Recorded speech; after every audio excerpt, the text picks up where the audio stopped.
Hello guys, today I am going to tell you how to upload thumbnail on YouTube or YT Studio video on your YouTube video.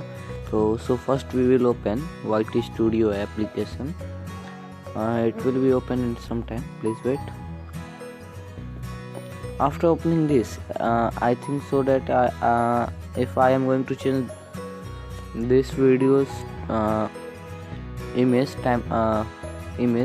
then I need to just edit, click on edit. After that you will get this type of look. After that you need to click on this, then you will get three options, three thumbnails provided by YouTube, and one thumbnail you can provide custom thumbnail. You will click on it and just select the file you want. Like I am going to this. When I will select this, the thumbnail will be uploaded.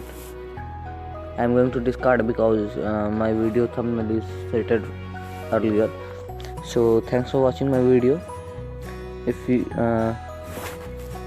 video is good, then please like us, and anybody is new to my channel, then please subscribe my channel. Thank you.